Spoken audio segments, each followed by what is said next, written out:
പ്രമോദേട്ടനെ മറക്കുന്ന ഏത് മലയാളിയുള്ളത്?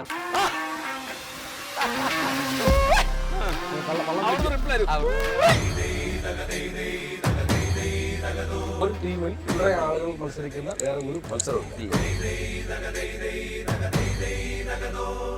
ദൈവത്തോർത്ത് ഇറക്കി തരാം.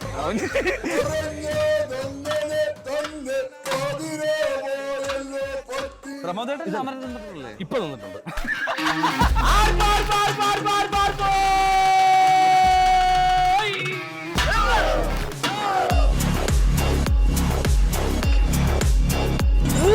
സൂപ്പറാടാ, സൂപ്പർ.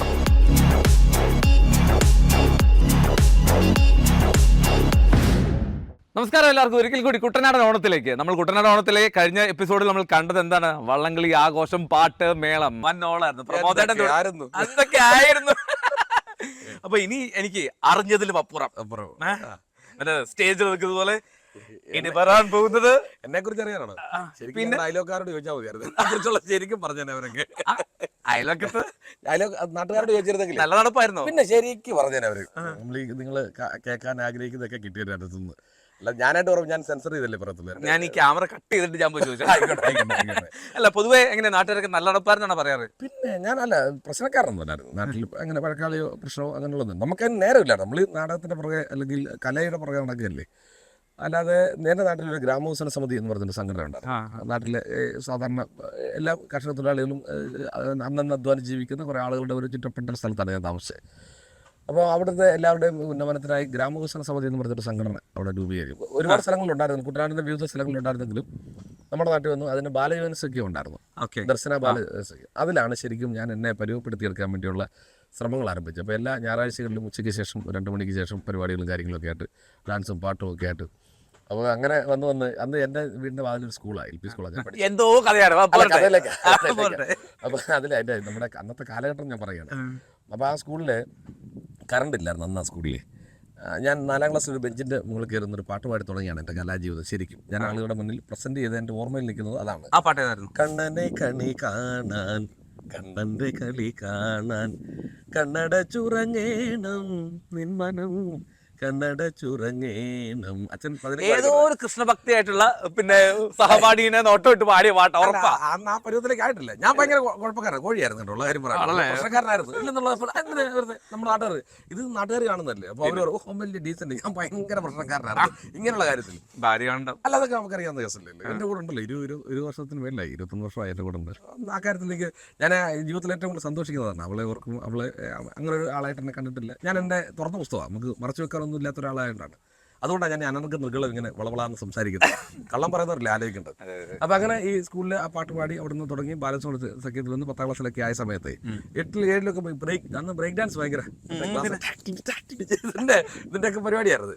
അപ്പോൾ തിളങ്ങുന്ന ഉടുപ്പൊക്കെ ഇടുക, ഡാൻസ് കളിക്കുക, അങ്ങനത്തെ പരിപാടിയൊക്കെ ആയിട്ട് സമയത്ത് ആ സ്കൂളിൽ കറണ്ട് ഇല്ലായിരുന്നു ഞാൻ പറഞ്ഞത്. അപ്പോൾ എൻ്റെ ഇവിടുന്ന് ഒരു കുറച്ച് ദൂരം, ഒരു 200 മീറ്റർ അപ്പുറത്തൊരു വീട്. ഇതുപോലെ ഞാൻ കാണിക്കാം, നമുക്ക് കാണിക്കാം.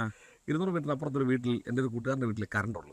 ആ വീട്ടിൽ ടേപ്പ് റെക്കോർഡിൽ പാട്ട് ഏകദേശം ഈ 6ന്റെ പകുതി വരുമെന്ന് തോന്നി. അവിടെ പാട്ടിട്ട് ഞാൻ ഈ സ്കൂളിൽ ഡാൻസ് കളിച്ച ആളറിയാം. അതിങ്ങനെ ഇപ്പൊ ബീറ്റ് കിട്ടുമോ? അതാന്ന് പറഞ്ഞേ. അപ്പൊ എല്ലാവരും ഉണ്ടായിരിക്കണം. ഡാൻസ് കളിക്കാൻ പോകുന്ന പാട്ട് അവിടെ ഒരു പാട്ട് കേൾക്കുന്നുണ്ടോ, ആ പാട്ടിനാണ് ഡാൻസ് കളിക്കുന്നത്. നിങ്ങൾ ലോകത്തൊരു സ്ഥലത്ത് ഉണ്ടായിട്ട് കാണുന്നില്ല. അപ്പൊ അന്ന് കറണ്ട് ഇല്ല. അതിന് വെച്ചാൽ അവിടെ അപ്പൊ നാണോ മാനോ ഇല്ല നമുക്ക്. അങ്ങനത്തെ ഈ പരിപാടിയിൽ അന്നും ഇല്ല, ഇന്നും എന്തിനാ വെറുതെ. അപ്പൊ അങ്ങനെയാണ് ശരിക്കും നമ്മൾ ഈ ആളുകളുടെ മുന്നിലുള്ള ഈ പെരുമാറാൻ. സ്റ്റേജ് ഫിയർ മാറുന്നതിന്റെ ഫസ്റ്റ് ഘട്ടമാണല്ലേ. എനിക്ക് അവനോട് തന്നെ പറയാമല്ലോ, അവൻ ഓക്കെ ആയിരിക്കും, ഒന്നും ഞാൻ പറ്റത്തില്ല ഇല്ലാന്നോ പറയാറില്ല. അങ്ങനെയാണ് തുടർന്ന് ആ കലാജീവിതം ഇങ്ങനെ അവിടെ നിന്ന് പാട്ടും ഡാൻസും ഒക്കെ ആയിട്ട് തുടർന്ന് സ്കൂളുകളിൽ ചെന്നു. സ്കൂളിൽ പിന്നെ ഞാനത് പല ഇൻ്റർവ്യൂവിൽ പറഞ്ഞിട്ടുള്ളതാണ്. ഞാൻ കുറച്ച് ഷോർട്ട് ചെയ്ത് പറയാം, കേൾക്കുന്നവർക്ക് ആവർത്തന വിരസതയുണ്ട്. അപ്പോൾ സ്കൂളിലെ വൈകുന്നേരങ്ങളിൽ വെള്ളിയാഴ്ച വൈകിട്ട് ലാസ്റ്റ് പീരീഡ് ഉണ്ടല്ലോ, അതിനുവേണ്ടി ഒരു എന്തെങ്കിലുമൊക്കെ കുറിക്കുക. അതിലായിരുന്നു എൻ്റെ ഒരു ടീച്ചർ ഉണ്ടായിരുന്നു. ടീച്ചർ പേര് ഞാൻ പറഞ്ഞു, ആളുണ്ടോ എന്ന് അറിഞ്ഞുകൂടെ. അപ്പോൾ ടീച്ചറൊക്കെയാണ് ഇങ്ങനെ ഒന്നുമില്ലേ പ്രമോദിൻ്റെ പ്രാവശ്യം ഒന്നും ഇല്ലടാ പരിപാടി, ഒന്നുമില്ലേ ഈ ആഴ്ച ഇല്ലേ എന്നൊക്കെ ചോദിച്ചാൽ അങ്ങനത്തെ പരിപാടിയിലൂടെയാണ് ശരിക്കും മുന്നോട്ട് വന്ന് പിന്നെ എഴുത്തിൻ്റെ ഒരു ചെറിയ അസുഖം ഉണ്ടായിരുന്നു. ഞാൻ നന്നായിട്ട് എഴുതാറ്, കൊടുത്ത എഴുത്തൊക്കെ വീട്ടിൽ പിടിക്കുകയും അവരുടെ വീട്ടിലൊക്കെ അങ്ങനെ. അതെങ്ങനെയാണ്? നല്ല ഭാഷയായിരുന്നു. നല്ല ഭാഷയാണ്. ഒരു വിഷയമുള്ള കാര്യം പോട്ടെ. ഞാൻ പറഞ്ഞത് അതല്ല, ആ എഴുത്തല്ല, നമ്മൾ അല്ലാതെ നാടകങ്ങൾ എഴുതുക ഒറ്റയ്ക്ക്. അപ്പോൾ എനിക്ക് അഭിനയിക്കാൻ പറ്റിയ കഥാപാത്രങ്ങൾ ഞാൻ തന്നെ എഴുതി കൂട്ടുകാരൊക്കെ ഉണ്ട്. അപ്പോൾ അവരാരും അതിനോട് താല്പര്യക്കാരില്ല. ഇപ്പോൾ ഞാൻ പറഞ്ഞു, നീ ഇന്നത് ചോദിച്ചാൽ മതി, ബാക്കി ഞാൻ അഭിനയിച്ചോളാം, നീ പറയണം, നീ പോലീസാണ്, നീ എന്നെ പിടിച്ചോണ്ട് പോകണമെന്നൊക്കെ അങ്ങനെയൊക്കെ പറഞ്ഞാണല്ലോ നമ്മൾ അഭിനയിക്കുന്നത്. അപ്പം ആ എഴുത്ത് കുറച്ച് പിന്നെ വല്ലാതെ സ്വാധീനിച്ചു എഴുത്തുകൾ. അങ്ങനെ പുസ്തകങ്ങൾ വായനയൊക്കെ ചെറിയ ചെറിയ പരിപാടികളൊക്കെ ആയിട്ട് നാട്ടിലെ ചെറിയ നാടകങ്ങളൊക്കെ കളിക്കാൻ വേണ്ടി ഞാൻ തന്നെ എഴുതുകയും അത് ഞാൻ എൻ്റെ അച്ഛൻ സംവിധാനം ചെയ്യുകയൊക്കെ ചെയ്ത് ഞങ്ങൾ നാടകം കളിക്കുകയൊക്കെ ആയിരുന്നു. അങ്ങനെ വന്നാണ് ശരിക്കും അഭയൻ കലവൂർ എന്ന് പറഞ്ഞിട്ട് ഗുരുനാഥനെ കാണുകയും അവിടെ നിന്നാണ് പ്രൊഫഷണൽ നാടകത്തിൽ 99 ഞാൻ നാടകം. എത്ര വയസ്സാണ്? അന്ന് എനിക്ക് 20 വയസ്സുണ്ട്. എത്ര വയസ്സെന്ന് പറയാൻ വേണ്ടി ഞാൻ നമ്പർ 47 വയസ്സ് കഴിഞ്ഞു. അതിനകത്ത് എന്ന് പറഞ്ഞു വെക്കേണ്ട കാര്യമില്ല. 47 വയസ്സുകളിൽ എന്നെ കൊണ്ടാകുന്ന പണിയൊക്കെ ഞാൻ ചെയ്തിട്ടില്ല. അത് പ്രശ്നമുള്ള കാര്യമല്ല. അപ്പോൾ എന്നോട് പലരും ചോദിക്കും അത്ര ഉള്ളതെന്നൊക്കെ ചോദിക്കും. അത്രേ ഉള്ളൂ ശരിക്കും. അപ്പോൾ എന്താ പറയുന്നത്, അങ്ങനെ ആ നാടകത്തിൽ നിന്ന് പിന്നെ അന്ന് നാടകത്തിൽ എത്തപ്പെടാൻ വേണ്ടി ഒരുപാട് ആളുകളോട് ചോദിക്കുകയും ഒത്തിരി പേരോടൊക്കെ ചെന്ന് കരഞ്ഞു പോവുകയൊക്കെ ചോദിച്ചിട്ടുണ്ട്. എനിക്ക് അവസരം തരാമോ, എന്നെ കൂടെ എടുക്കാമോ. അപ്പോൾ അന്ന് അവരുടെ കുറ്റമല്ല, അതിനൊരു ഒരു പുതിയ ഒരു നടൻ എന്ന് പറ്റിയ യാതൊരുവിധ ശാരീരിക ക്ഷമതകളോ അല്ലെങ്കിൽ സൗന്ദര്യമോ ഒന്നും എനിക്കില്ലായിരുന്നു എന്ന് ഇപ്പോഴും ഉണ്ടെന്നുള്ള വിശ്വാസം എനിക്കില്ല. അന്നത്തെ എൻ്റെ ബോധം ഞാൻ കാണുന്ന നാടകങ്ങൾ, പ്രൊഫഷണൽ നാടകങ്ങൾ, എനിക്ക് പ്രൊഫഷണൽ നാടകമാണ് ഇഷ്ടം, എന്നും ഇഷ്ടം. അപ്പം ആ നാടകങ്ങളിൽ നല്ല സൗന്ദര്യമുള്ള ഒരു ശബ്ദ ഗാംഭീര്യമുള്ള ഞാനിങ്ങനെ നോക്കും. അപ്പോൾ സ്റ്റേജിൻ്റെ അതിനകത്ത് വെട്ടം ഒരു പരിധി വരെ ഫ്രണ്ടിലേക്ക് ഇങ്ങനെ വരുമല്ലോ.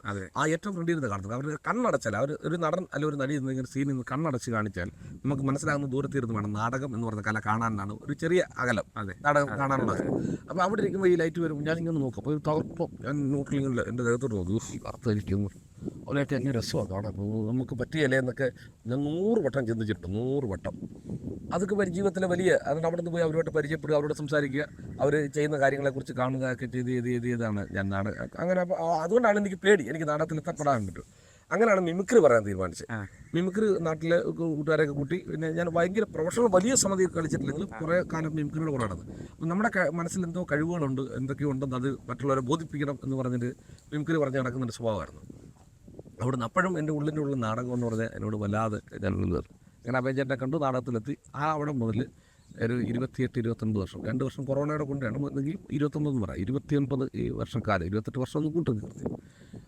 പിന്നീട് 1 വർഷം പോലും ഒരു സമിതി എനിക്ക് തരാമോ, ഞാൻ എന്നെ കൂടെ നിർത്താവോ എന്ന് ചോദിക്കേണ്ട അവസ്ഥയിലേക്ക് വന്നിട്ടില്ല. അത് 2007 ആദ്യത്തെ സംസ്ഥാന സർക്കാരിൻ്റെ അവാർഡ് കിട്ടും, 2009 വീണ്ടും 2ാമത്തെ സ്റ്റേറ്റ് അവാർഡ് കിട്ടുന്നു, 2025 വീണ്ടും മികച്ച നടനുള്ള സംസ്ഥാന അവാർഡ് കിട്ടുന്നു. അത് എൻ്റെ നാഷണൽ അവാർഡ് ഉൾപ്പെടെ ഒരു വീട് നിറച്ച് എൻ്റെ അച്ഛനും അമ്മയും ഏറ്റവും അഭിമാനിക്കുകയൊക്കെ ചെയ്യുന്നത്, അല്ല ഞാനൊരു മകൻ എന്ന രീതിയിൽ അവരഭിമാനിക്കപ്പെട്ടത് എനിക്ക് 100 അനുഭവം. കാരണം ഒരു 100-150ഓളം പ്രാദേശിക അവാർഡുകൾ പല സമയങ്ങളിലായി കിട്ടിയതുണ്ട് ഈ ഇത്രയും വർഷത്തെ ജേർണിയിലെ.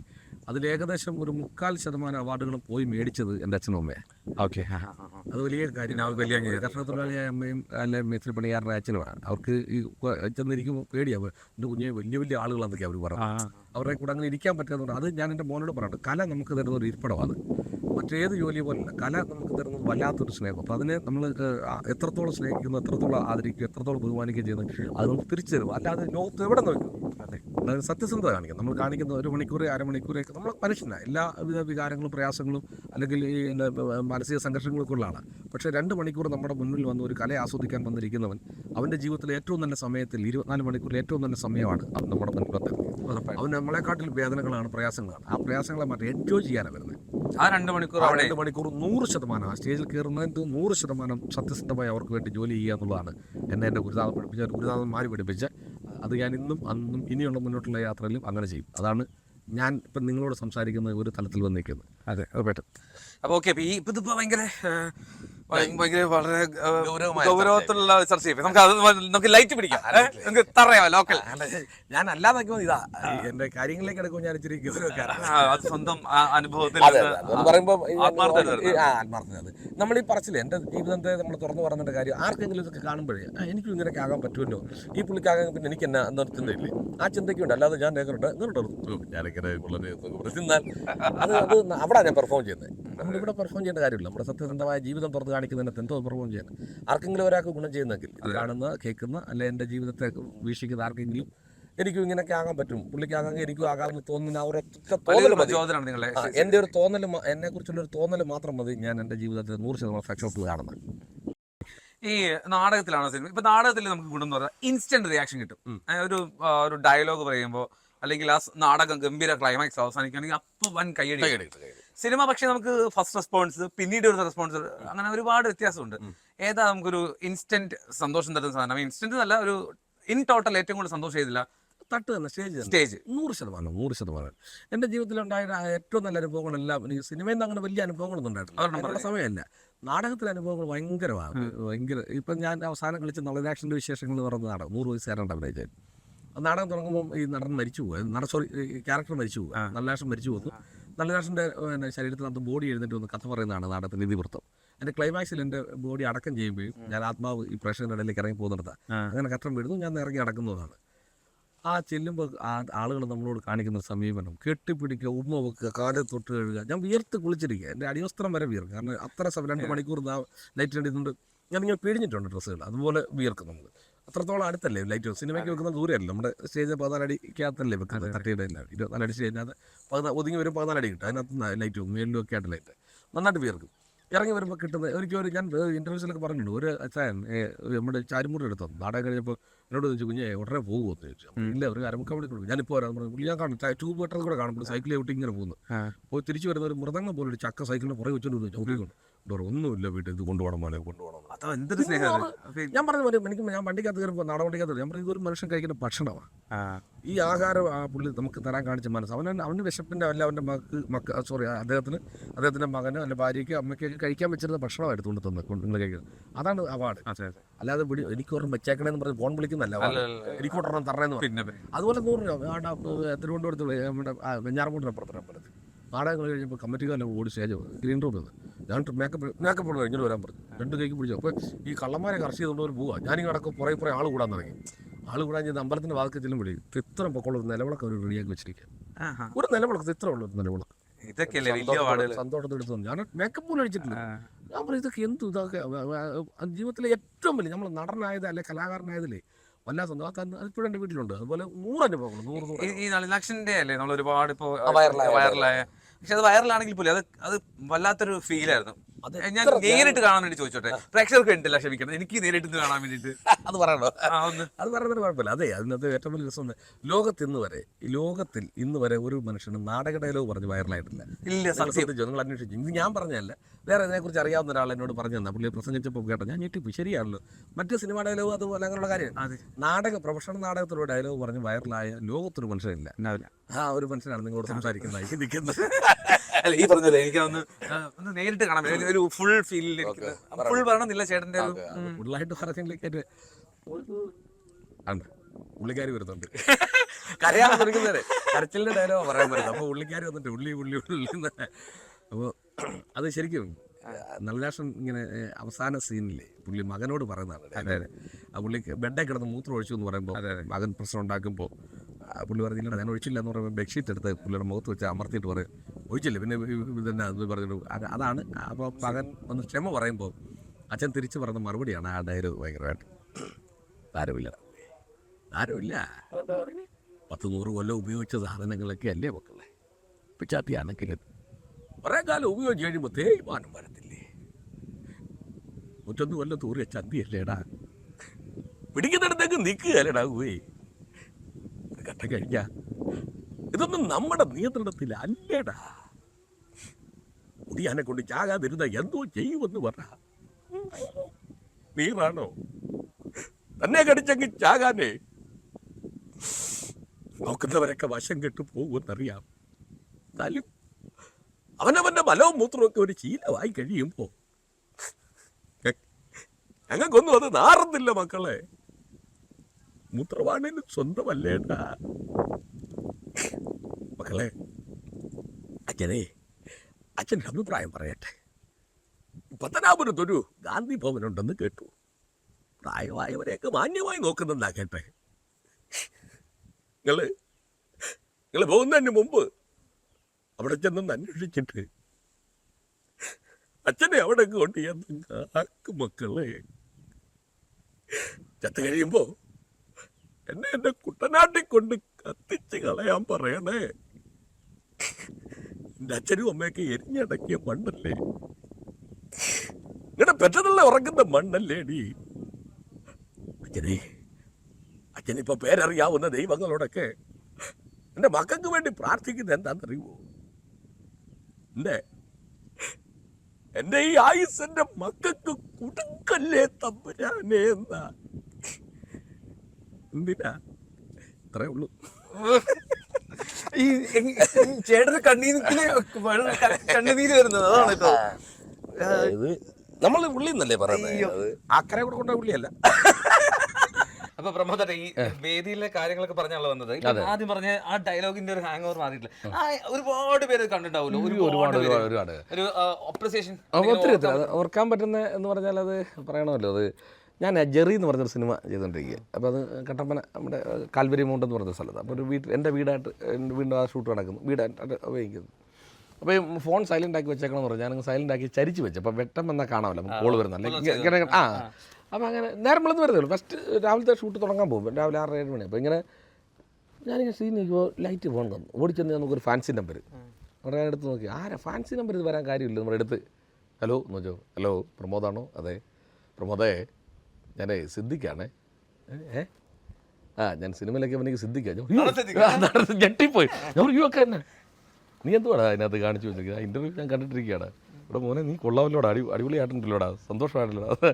എനിക്കത് കിട്ടി ഭയങ്കര അപാടായിട്ടാണ് തോന്നിയത്. പിന്നെ അതിനുശേഷം എന്നെ ഇപ്പം ഞങ്ങൾ 2-3 നടത്തി ഒന്നിച്ച് അഭിനയിക്കും.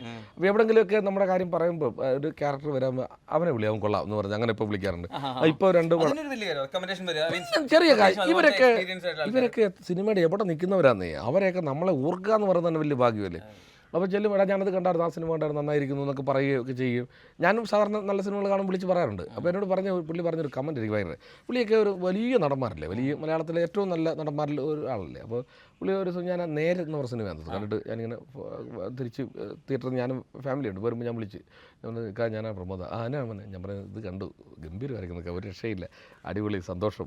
ആണോടാ നിനക്ക് ഇഷ്ടപ്പെട്ടു? ഞാൻ പറഞ്ഞു 100% ഇഷ്ടപ്പെട്ടൊക്കെ, ഭയങ്കര സന്തോഷമായിട്ട് രസമായെന്നൊക്കെ പറഞ്ഞു. എടാ ആരും ഇങ്ങനെ പറയത്തില്ലടാ. പുള്ളി പറയാം നീ വിളിച്ചിങ്ങനെ പറഞ്ഞില്ല, അത് തന്നെ സന്തോഷം. ഞാൻ പറഞ്ഞു ഇക്ക ഞാനാണോ ഒരേ കേക്ക് അല്ല. അപ്പോൾ നീ നമ്മുടെ ഒരേ ഫീൽഡിൽ നിൽക്കുന്ന നമ്മുടെ തട്ടുകൾ പൊക്കം താത്ത ഉണ്ടെങ്കിലും പക്ഷേ നമ്മൾ നിൽക്കുന്ന മേഖല ഒന്നായതുകൊണ്ട് ആ മേഖലയിൽ നിന്ന് ഒരാളിങ്ങനെ പുള്ളി പറഞ്ഞല്ല അങ്ങനെ ഞാൻ പറയാണ് തട്ടുകൾ ഇങ്ങനെ പുള്ളിയെ നിൽക്കുന്നിടത്തല്ല ഒരിക്കലും ഞാൻ നിൽക്കുന്നത്. അപ്പോൾ അദ്ദേഹം പറഞ്ഞ് അങ്ങനെയുള്ള ഒരാൾ വലിച്ച് ഇങ്ങനെ നന്നായി എന്ന് പറയുമ്പോൾ കേൾക്കുന്നൊരു സന്തോഷം ഭയങ്കര, അത് ഭയങ്കര നമുക്ക് ജീവിതത്തിൽ അങ്ങനെ ഒത്തിരി വേറെ ഒരുപാട് പേര് ആളുകൾ പരിചയപ്പെടും. ഇപ്പം ഏറ്റവും കൂടുതൽ സ്ഥലങ്ങളിൽ ഞാൻ ഫംഗ്ഷനൊക്കെ ചെല്ലുമ്പോഴേ പ്രേക്ഷകരുടെ ഒത്തിരി പേര് വിളിച്ചു ചേട്ടാ ആ ഡയലോഗ് ഒന്ന് പറയാമോ അന്ന് പറയാമെന്ന് ചോദിക്കും. അപ്പോൾ ഞാൻ അവരോട് പറയും നിങ്ങൾ ഇത് മാത്രം പറഞ്ഞ് ഈ ഇടയിൽ ഇത് മാത്രമേ ഉള്ളത്. സാധാരണപ്പെട്ട പറയും ഈ നാളിയുടെ ഇത് മാത്രമേ ഉള്ളൂ, വേറെ അപ്പം അതിനുള്ള അവസരം അവർ വേണ്ട ഇത് മതി. അത് ഫീലാവുന്നത് ഭയങ്കരമായിട്ട് ഫീലാവുന്ന ഒരു സാധനം. അത് ഞാൻ ശരിക്കും എൻ്റെ ഗുരുനാഥൻ ഫ്രാൻസിസ് ജി മാവേലിക്കരയാണ് വാക്കുകൾ തന്നത്.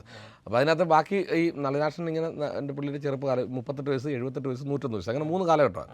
അപ്പോൾ ഈ 38 വയസ്സൊക്കെ ചെയ്യുന്ന സമയത്ത് 78 എനിക്കും മാനസികമായി ഞാൻ സാറിനെ വിളിച്ചപ്പോൾ ആരെയും സാധനം വരുന്നുണ്ടെന്ന് പറഞ്ഞ് ഇങ്ങനെയുള്ള അങ്ങനെ ബന്ധം എന്നെ വിളിക്കാൻ എൻ്റെ ജീവിതത്തിൽ ദൈവങ്ങളെ കണ്ടിട്ടുള്ള അവർ 2-3 പേരൊക്കെ കണ്ടിട്ടുണ്ട്. എൻ്റെ അച്ഛനും അമ്മയും കഴിഞ്ഞാൽ പിന്നെ കണ്ടിരിക്കുന്നത് 2 ദൈവങ്ങളാണ്, ഫ്രാൻസിസ് ജി മാവേലിക്കരും അഭയൻ കലൂരും. പിന്നെ അപ്പോൾ അതേ നീ ആരെ അവിടെ നിൽക്കുക എനിക്ക് ഒരു ദാനം വരുന്നുണ്ടെന്ന് പറഞ്ഞു. ആ വന്ന സാധനമാണ് ഇപ്പം നിങ്ങൾ കേട്ടത്. അത് പിന്നെ അത് ഇനി എത്ര വർഷം കഴിഞ്ഞാലും എത്രയോ കാലങ്ങൾ കഴിഞ്ഞാലും ആളുകൾ പറയാം നളിനാക്ഷനെ വിശേഷം മറ്റേ എന്ന് പറയാം. അത് ഭയങ്കര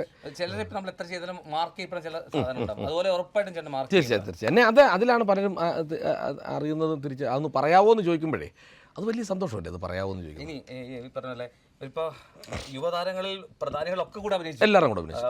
ഫഹദായി, ദുൽഖറായി, പിന്നെ പൃഥ്വിരാജ് ഉണ്ടായി അല്ലേ, പൃഥ്വിരാജ് ഇറങ്ങാൻ പോകുന്നു, വിലായത്ത് ബുദ്ധ. പിന്നെ യുവതാരങ്ങൾ പറ ബാക്കി പറ. ഇനി ആരാ? ടൊവിനോ ഉണ്ട്, നമ്മുടെ ചങ്ക് ബ്രോ വീട്ടില് ഉണ്ടായിരുന്നു. അത് ഭയങ്കര സന്തോഷമാണ്. അത് ടൊവി ആയിട്ട് അഭിനയിച്ചു എല്ലാവരും ഏകദേശം സത്യത്തിൽ നമുക്ക് ബമ്പർ ഹിറ്റ് എനിക്ക് ആവേശമായിരുന്നു. ഇപ്പൊ പറഞ്ഞ വലിയ സീനൊന്നും പോലെ അതിനകത്ത് ഭയങ്കര പുള്ളിയുടെ സഹോദരനായിട്ട് അതിൻ്റെ വലിയ കോമഡി ഉണ്ട്. എൻ്റെ ഡയറക്ടർ തന്നെ വിളിച്ചു ഒരു ദിവസം. അത് ഈ പടം പ്ലാൻ ചെയ്യുന്ന സമയം ഉണ്ട്, കുറേ നാൾ മുമ്പാണ് വിളിക്കുന്നത്. അപ്പോൾ പ്രമോട്ടാ എന്നെ വിളിച്ച് പടം ചെയ്യുന്നു, ഫഹദാണ്, സന്തോഷം ചേട്ടനൊരു ക്യാരക്ടർ ഒറ്റ സീനേ ഉള്ളതെന്ന് പറഞ്ഞു. ഞാൻ പറഞ്ഞു നിങ്ങൾ വിളിച്ചല്ലോ, ഒരു സീനെന്നുള്ളത് അത്രയും വലിയ സിനിമ ചെയ്തിട്ട് നിൽക്കുന്ന രോമാഞ്ചിച്ചിട്ട് നിൽക്കുമ്പോഴേ ആ ആൾ എന്നെ വിളിക്കാമെന്ന് പറയുന്നത് വലിയ കാര്യം. നമ്മൾ മലയാള സിനിമയുടെ തുമ്പത്ത് നിൽക്കുന്ന ആളല്ലേ. അപ്പോൾ ഞാൻ പറഞ്ഞു ചേട്ടാ പറഞ്ഞു ചെയ്യാമെന്ന്. ഞാൻ ചെയ്യും, അറിയാനുള്ള ആഗ്രഹം കൊണ്ട് എന്ത് ക്യാരക്ടർ ഫഹദിൻ്റെ ചേട്ടനാന്ന് പറഞ്ഞു. ഞാൻ ഒറ്റ ചിരിപ്പ് എന്നെ ഞാൻ 2 കെട്ടലെയാണോ ചോദിച്ചു. 2 കെട്ടലേ സഹോദരനാണോ? അല്ല ചേട്ടാ ഞാനത് പറയാം, ചേട്ടനോട് പറയാം, അത് സിനിമ കാണും ചേട്ടൻ മനസ്സിലാവുന്നുണ്ട്. ഞാൻ പിന്നെ ഒരു അക്ഷരം ചോദിച്ചില്ല. ഒരു കാര്യം ചോദിച്ചില്ല. അവിടെ ചെന്നപ്പോൾ തന്നെയാണല്ലോ ഭഗത്തിൻ്റെ പെരുമാറ്റം നമ്മളോട്. എന്നെ ഞാൻ ജീവിതത്തിൽ ആദ്യമാണ് ഞാൻ ഇരുട്ടുമുറിയിൽ ഇരിക്കുമ്പോഴാണ് ഷൂട്ടിംഗ് നടന്നുകൊണ്ടിരിക്കുന്നത്. ക്യാമറ എല്ലാം മറ്റേ മോണിറ്ററും എല്ലാം ഇരിക്കുന്നുണ്ട്. അവിടെ എന്നെ കൊണ്ടിരുത്തിരിക്കും. അപ്പുറത്തൊരു സീൻ എടുത്തിരിക്കും. ആ സീൻ എന്ന് പറഞ്ഞാൽ പുള്ളി എന്നെ കൊന്ന് ഭിത്തിയെ തേച്ച് ഈ ചുവല കളർ വെച്ചിട്ട് വാളും ഇങ്ങനെ പിടിച്ചുകൊണ്ട് പുറകെ നിൽക്കുക ആ സീനാണ് എടുക്കുന്നത്. അത് കുറച്ച് നേരം കഴിഞ്ഞ് പുള്ളി കട്ട് പറഞ്ഞിട്ട് പുള്ളി നടന്നു വരുന്നതിന് ശേഷമാണ് ലൈറ്റ് ആകുന്നത്. പുള്ളി ഇതുപോലെ നിങ്ങൾ ഇരിക്കുന്ന പോലെ എൻ്റെ അടുത്ത് വന്നിരിക്കുക. ഞാൻ പുള്ളി വന്നെടുത്ത് ഞാൻ ചമ്മിയിരിക്കുക. നമ്മൾ അറിയുമോ കുറച്ച് നേരം കഴിയുമ്പോൾ ലൈറ്റ് വീഴും. ആ ചേട്ടാ എന്ന് പറഞ്ഞു. ഞാനേ എൻ്റെ ചേട്ടാ എന്ന് പറഞ്ഞ് വിളിച്ച് ബ്രോട്ടെപ്പോൾ വന്നു. ഞാൻ പറയാം അപ്പോൾ ഞാൻ വെച്ച് പുള്ളിക്ക് ആൾ മാറിയായിരിക്കും സംസാരിക്കുന്നത്. എന്നോട് സംസാരിക്കാൻ ആയിട്ട് പറഞ്ഞിട്ട് ആർക്കറിയാം നന്നായിരുന്നു കേട്ടോ. ഞാൻ അന്നേ പറഞ്ഞു. അപ്പോൾ ആർക്കറിയാം എന്നാണ് ഞാൻ തന്നെ അത് വാങ്ങിയിട്ട് അതുപോലെ ഫോട്ടോ എടുക്കാൻ ചെന്നപ്പോൾ ഞാൻ പറഞ്ഞു ഫോട്ടോ എടുക്കണം പറഞ്ഞു. ബാ എന്ന് പറഞ്ഞ് വിളിച്ച് ക്യാരവനകത്ത് കയറ്റി ഫോട്ടോ എടുക്കുകയും ചെയ്തു. പിന്നെ ആലപ്പുഴക്കാരൻ്റെ ഒരു സ്നേഹം കാണിച്ചതാണ്. അല്ല അതാണ് നമ്മൾ അവരെയൊക്കെ ക്യാരവാനൊക്കെ നമ്മുടെ സ്വപ്നത്തിനപ്പുറത്തായിരുന്നു. ക്യാരവാനിൽ എന്നെ ആദ്യം എൻ്റെ പേരെഴുതി വെച്ച ഞാനത് ഇൻ്റർവ്യൂ പറഞ്ഞിട്ടുള്ളതാണ്. നമ്മുടെ കൊത്ത ചെല്ലുമ്പോഴാണ് ക്യാരവാനിൽ ഞാൻ ഒരുപാട് നേരം ഇരിക്കാറില്ല എന്നുള്ളത് സത്യം. ചെല്ലുക കാരണം കപ്പക്കാലയിലും റബ്ബർ തോട്ടത്തിലും പള്ളിയുടെ പുറയിലും ജിബിത്തേരിയുടെ സൈഡിലും ഒക്കെ ഇരുന്ന് മേക്കപ്പ് ചെയ്ത് നാടകം കളിച്ച് വന്ന ഞാൻ. ക്യാരവാനകത്തിരിക്കും എനിക്കൊരു തിക്കുമുട്ടില്ല ശരിക്കും പറഞ്ഞു. നമ്മൾ തുണി മാറാനുള്ള സൗകര്യത്തിന് അല്ലെങ്കിൽ മറ്റെന്തെങ്കിലും ബാത്റൂമോ അങ്ങനെയൊക്കെയുള്ള കാര്യത്തിനല്ലാതെ. പിന്നെ ഒരു ക്യാരവാനിൽ ശരിക്കും ഇരിക്കുന്ന ഒരു നടനൊന്നും ആയിട്ടില്ല എന്നുണ്ടായി എൻ്റെ വിചാരം. ഞാൻ എന്നെക്കുറിച്ച് ശരിക്കും ഒന്ന് പറയട്ടെ. മലയാള സിനിമയിൽ വലിയ കുറേ നല്ല നടന്മാരുണ്ട്. ആ നല്ല നടന്മാർ അത് വലിയ കല്ലുകളാണ്. ഞാൻ മേസ്ത്രി ആയിരുന്നുകൊണ്ടാണ് അത് അങ്ങനെ ഒരു ഉദാഹരണം പറഞ്ഞത്. വലിയ കല്ലുകൾ വെക്കും ഇവരെ. ആ കല്ല് ഇളകി പോകാതിരിക്കും നമുക്കത് ചീളുകല്ലാണ് എന്നെപ്പോലുള്ള ആളുകൾ. ഉറപ്പായിട്ടും ആ കല്ല് ഇളകാതിരിക്കണം നമുക്ക് നമ്മളെ പൊള്ളച്ചില്ല. അങ്ങനത്തെ ഇതാ ഈ ചീളുകല്ല് എപ്പോഴും വേറെ മുന്നിൽ ഇങ്ങനെ നിൽക്കണം. കാരണം ഈ ചീള് എന്നെ കിട്ടില്ല അടുത്ത ആളെ എടുത്ത് വെക്കും. മനസ്സിലായി? ഞാൻ ഈ പക്ഷേ നിങ്ങൾ കണ്ടിട്ടുണ്ടോ കുറേ ഈ കിഴക്കോട്ടൊക്കെ പോകുമ്പോൾ ഈ ചെറിയ കല്ലുകൾ കൊണ്ട് തന്നെ അങ്ങനെ ഒരു കാലത്തിന് വേണ്ടി കാത്തിരിക്കുക. മനസ്സിലായി? ചേട്ടൻ്റെ ഒരു ആഗ്രഹവും എന്ന് പിന്നെ ചേട്ടൻ്റെ ഒരു ജീവിതം അവസാനിക്കുന്നു അന്ന് മലയാളത്തിലെ ഏറ്റവും മികച്ച നടന്മാരിൽ ഒന്നായി നിൽക്കണം എന്നുള്ളതല്ലേ? ഞാൻ കുറേ വർഷങ്ങൾക്ക് മുമ്പ് പറഞ്ഞൊരു കമൻറ്റ് എന്നോട് അത് എൻ്റെ ഒത്തിരി പേരെടുത്ത് കളിയാക്കാറുണ്ട്. ഞാൻ പറഞ്ഞിട്ടുണ്ട് മലയാളത്തിലെ ഒരു 10 നല്ല നടന്മാരിൽ ഒരുത്തനാകണമെന്നൊരു ആഗ്രഹിച്ചാണ് ഞാൻ പണി. അങ്ങനെ 10 എന്ന് പറഞ്ഞാൽ എനിക്കൊരു 1000-ൽ ഒരാളാകണം, ഒരു 100-ൽ ഒരാളാകാൻ ഒക്കത്തുള്ളൂ. എന്നോട് നജീം കോയ എന്ന് പറഞ്ഞ നമ്മുടെ റൈറ്ററും ഡയറക്ടറും ഒക്കെ ആയ എൻ്റെ ഇൻറ്റിമേറ്റ് നമ്മൾ ഗുരുനാഥനെ പോലെ കാണുന്ന ഒരാളാണ്.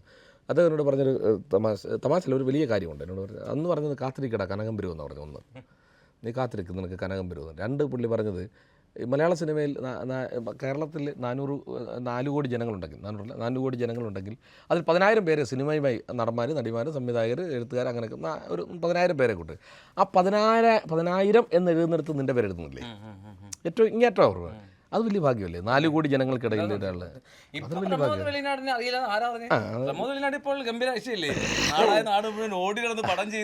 ഇങ്ങനെ പറഞ്ഞു പറഞ്ഞാൽ 2 മാസമായിട്ട് വീട്ടിൽ ഇരിപ്പാണ്.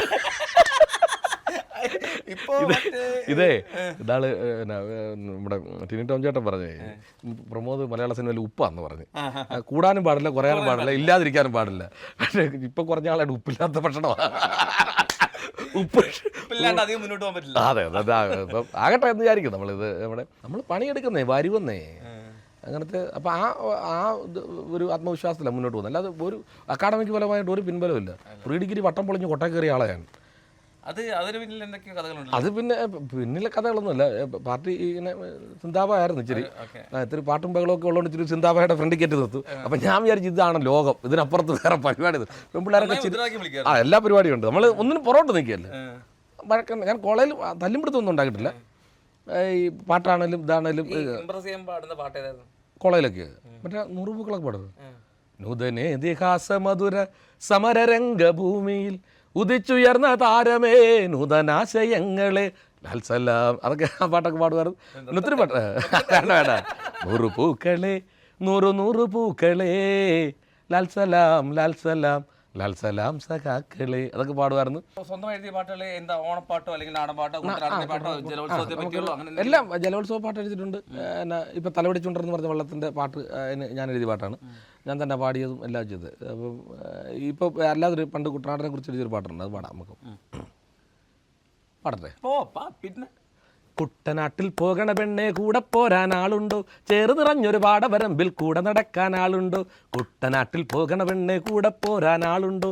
ചേറ് നിറഞ്ഞൊരു പാടവരമ്പിൽ കൂടെ നടക്കാൻ ആളുണ്ടോ? റാണി ചിത്തിര മാർത്താണ്ഡം കായൽ കണ്ടു മടങ്ങുമ്പോൾ തോണിപ്പാട്ടിൻ്റെ ഈണം മൂളി കൂടെ തുഴയാൻ ആളുണ്ടോ? റാണി ചിത്തിര ഇങ്ങനെയുള്ള പാട്ടുകൾ ഒറ്റയ്ക്ക് പാടിയ കൈ നിൽക്കുകയാണ്.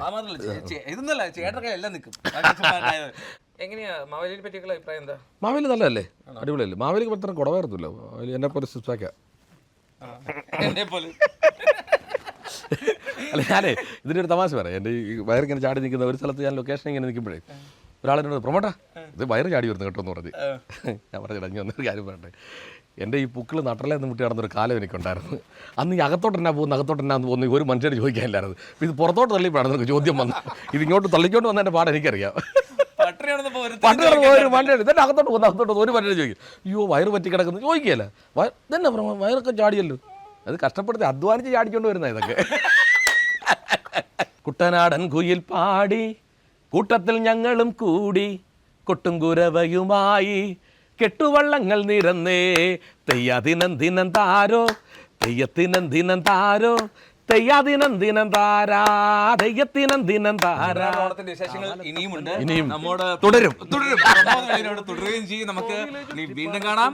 തൽക്കാലത്തേക്ക് കാവാലത്തപ്പന്റെ നാട്ടിൽ നല്ല ശ്രീലകം വാഴുന്ന കോവില് ചുറ്റിപ്പറക്കും അമ്പലപ്രാവുകളെ തെയ്യാദിനം ദിനം താരോ തെയ്യത്തിനം ദിനം താരോ തെയ്യാദിനം ദിനം താരാ തെയ്യത്തിനം ദിനം താരാ.